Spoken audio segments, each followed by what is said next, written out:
Back in the Pratt Pack Gym, Eaton Park, the place for smiles. Those daily smiles from 5 a.m. to 11 a.m., only $3.99. Great breakfast. Love Eaton Park. We got Bob Dvorak on the Comcast Sports Line. We're going to have him step in just a second. But yesterday, 2 walks and then a homer to Joey Votto.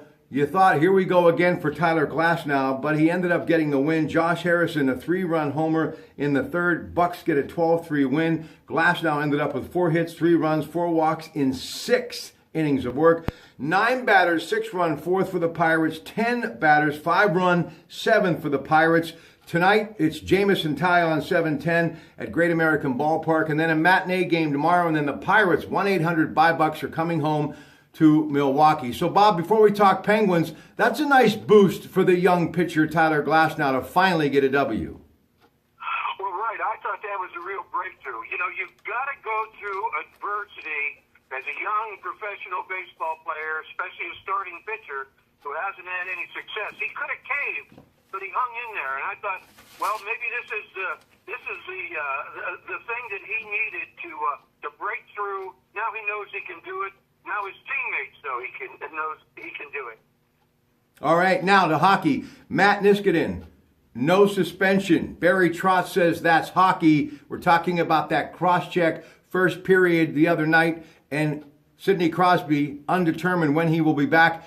3rd concussion, maybe even more, but one thing we know, it's concussion protocol for him, and he has suffered a number of them throughout his career. Your thoughts on no suspension for a former teammate until 2014, now with Washington, Matt Niskanen, that cross-check on Sidney Crosby. Bob.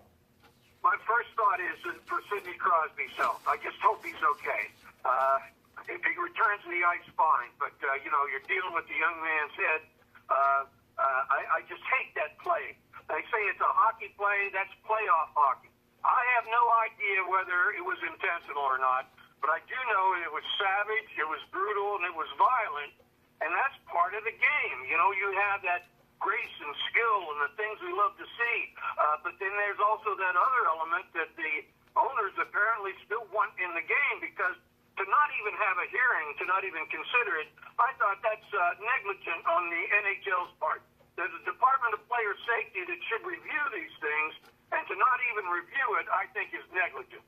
All right, of course, he is a finalist for another Hart Trophy, meaning Sidney Crosby. 4 goals, and he has been really spectacular during the postseason, but especially assisting. That concussion thing just continues to scare me. And, Coach Sullivan said he's upbeat, but Crosby has suffered multiple concussions, and you just really wonder about the young man's future, Bob. Yeah, and to understand the concussion, the first one is bad, the second one's worse, the third one even worse. When you think about the egg yolk inside an egg shell, you don't have to crack the shell to bust the yolk. And, they're studying these things. The NFL has had breakthroughs in thinking about these issues. So it's really something to take seriously. And I just hope for his sake he's okay. He deserves a long life, just like everybody else. Now, I will say this, too, though, about this playoff series. You get smacked in the mouth and get knocked down, 2 things can happen. You can stay down or you can get up and fight back. And I really have a feeling that the Penguins can use this as a rallying point, much like when Lemieux went down in the series when Adam Graves slashed his hand. Connor Sheary also with a concussion, colliding with teammate Patrick Hornquist. Coach Sullivan says they're going to really call upon Evgeny Malkin and Phil Kessel to step it up tonight. Just your overall thoughts about this game. PPG Paints Arena, 7:30 NBC Sports Network, Game 4 conference semifinals against Washington this evening, Bob. I know it's going to be intense, and it's going to be intense from the get-go. All pretenses lost here is gone. Malkin usually has a way of stepping up his game when Crosby's not around. If that happens tonight, the Pens are in good shape. You're right. Kessel, Hagelin, some of the veteran guys, Mullen, they have to step up. Bonino. But the young guys who they've called up before, when they've been put in these situations, they've come through and they've risen to the occasion. So it's certainly a game that's worth watching, isn't it? It's going to be a ratings boost. All right, TNT tonight, Toronto Cavs, game 2 of their second round series.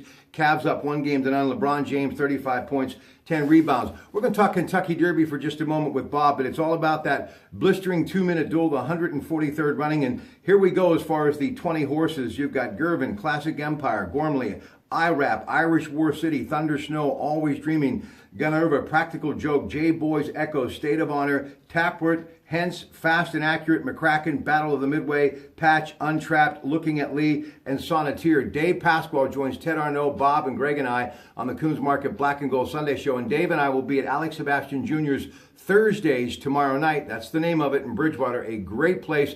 And Alex Jr. is really ramping it up over there. And we're going to be talking about the Run for the Roses. But this is the most exciting 2 minutes in sports, isn't it, Bob? Yeah, that's why they called it that, the build-up to this race. And, when you think about the traditions, the 143rd running of this race, how far it goes back and the great names associated with this, there's going to be a legend made on Saturday in those 2 minutes. And, this field is as wide open as I can recall. But, that's what makes great horse races. Somebody's going to emerge. Somebody's going to be there at the wire. Hey, don't forget you can watch it on NBC. Now, tonight we'll be at Jimmy Joe Savage's Legacy Studios. I'll be talking to Ted Arnaud. He'll be joining us, and we're going to be discussing the upcoming Canelo Alvarez, Julio Cesar Jr. fight that's going to be on pay-per-view HBO this Saturday, Golden Boy Productions. We're going to break all that down. The weigh-in is fast approaching, and some recent pictures that have been released from Sean Gibbons, the manager of Julio Cesar Chavez Jr. The question about the weight, he looks ripped and ready to go, and that could really pose trouble for Canelo Alvarez because he, meaning Julio Cesar Chavez Jr., is 4 inches taller with a 3-inch reach. So we're going to talk about that tonight. And also this movie that is coming out on May 5th, Liev Schreiber, the guy, of course, from Ray Donovan that I love. He, of course, the major voice with NFL.com, NFL Network. You hear him so many times on so many things that they do. He has come out with a movie entitled Chuck, formerly The Bleeder. Actually was debuted in Venice in 2016. But it's all about Chuck Wepner, Bob Dvorak, in that 1975 title fight against Muhammad Ali. A lot of drama in the life of the Bayonne Bleeder, Bob. Yeah, the Bayonne Bleeder. That was one of the classic fights of all time with Ali. And, I always remember this line from a major in the 82nd Airborne when he was talking about Saddam Hussein in the first Gulf War, that this guy talks like Muhammad Ali and fights like the Bayonne Bleeder. So there you go. There's a reference for you. All right, before I let you go, this is something near and dear to your heart. Your mother, Marcy, recently celebrating her 89th birthday, but your father passing away many years ago, a coal miner.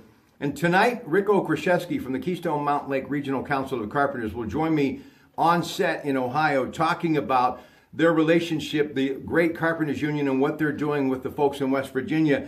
And we're going to be talking about some of these topics, how really the miners' prevailing rate is gone, right to work is in court, programs are literally being cut, wages are down, and funding in education is being cut.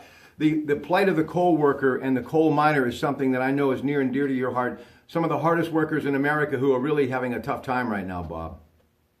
Well, my grandparents were old country immigrants who came to this country to work in those coal mines. They wouldn't be here without the coal mines and the back-breaking work and the risks and the danger and the sweat equity they put into those jobs to feed their families and to provide for the generations to come. I have nothing but respect for those people, and they are. It's part of my DNA. I just hope that we find a way to be able to help these workers transition into something else if these jobs are going to be lost.